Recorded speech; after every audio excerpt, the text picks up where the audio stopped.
All right, welcome back. Very pleased to have the CEO of Terrebonne General Medical Center, Miss Phyllis Peoples.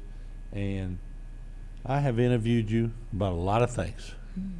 And never a Cat 5, and I'm calling it a Cat 5. Me too, It was a Mark. Cat 5. There's no doubt about it.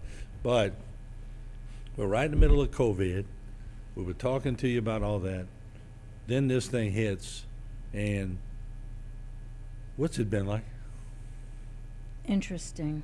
I've done healthcare for a very long time, and we've done a lot of different things. I've never done some of the things that we've had to do, and I'm sure the community has the same journey and experiences. But I think everybody recognizes that we were going through COVID, and so we went into this particular hurricane different than any other hurricane I've done in the last 20 years because we went in it with a hospital full of patients. Many of them were COVID. Our ICUs were full. We talked about that on our last time. I had almost 30 ICU patients, and I had units were totally full of a lot of COVID in addition to other patients. So going into this, I had 120 patients and over 100 and something staff. Historically, we try and evacuate as many, and I had multiple 7 to 10 NICU babies. And so we recognized what we're going in. Our staff was very much aware.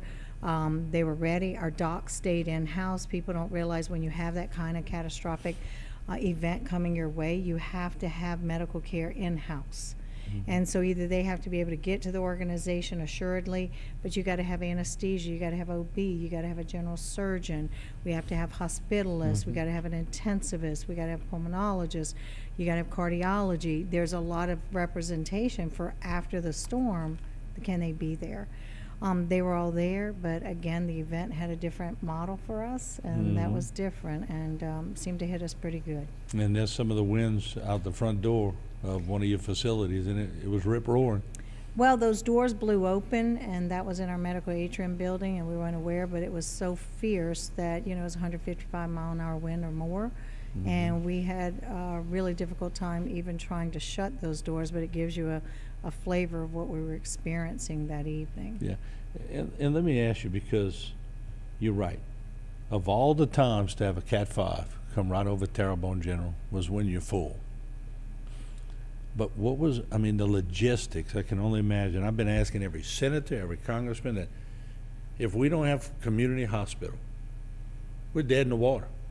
Yeah. So, and I think they're putting some emphasis on it, but are you getting what you need at this point? Oh, yeah. Okay. Oh, yeah. All right.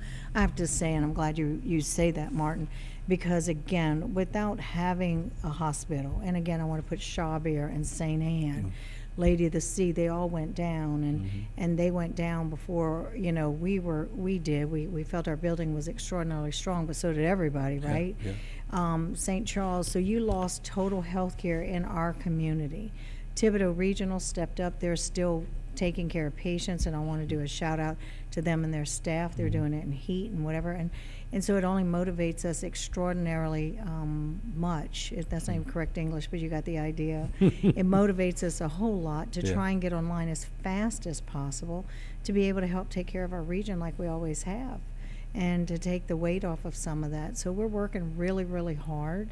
But to do that, I need the help of the senators, and I need help of the governor's office, and we need help of Earl and his team, and they have made it a priority because Terrebonne General is the largest facility between here and New Orleans. Because people want to relocate and they want to come back home, and they're going to be power on soon, but then why come back until the hospital's ready? Some of these are elderly.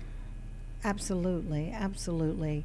And I'll kind of go through the story of the events that we all went through, and we shared it, and I think when people see the pictures, they wonder why we had to make the call we made, but we were jeopardizing the safety of our staff and our patients to continue to operate the way we were trying to. Let me ask you this, because in a little bit we'll take our first break, but before that, did I hear correctly? And not that it's demeaning, because everybody picks up a mop and a broom at times in the house and doing different things, but I heard doctors and head nurses and everybody had brooms and mops. They were cleaning up their own area, and to me, that's telling. Well, and again, absolutely. We went into the hurricane, and I meet with my staff consistently, and everybody who was in-house that was on leader role, we brought them all in a room and said there are no jobs here, there are no job descriptions. It will take all of us, all hands on deck. We do what we have to do. We take care of the patients first. We worry about what that means. And as we started flooding from a lot of different places, we started having window wall leaks, and we started having front lobby leaks, and our patient rooms started blowing in, and the glass started coming through, and I'll explain that story. You started seeing all kind of damage to the hospital, and everybody, all we had to do was kind of say, I need help. And we had, whether it was physicians or whomever, our staff, our ER staff, all of our staff up on the units, the floors, everybody grabbed towels, brooms, the water machines that suck up the water, and everybody did anything they could so we could keep sustaining our service. That's amazing.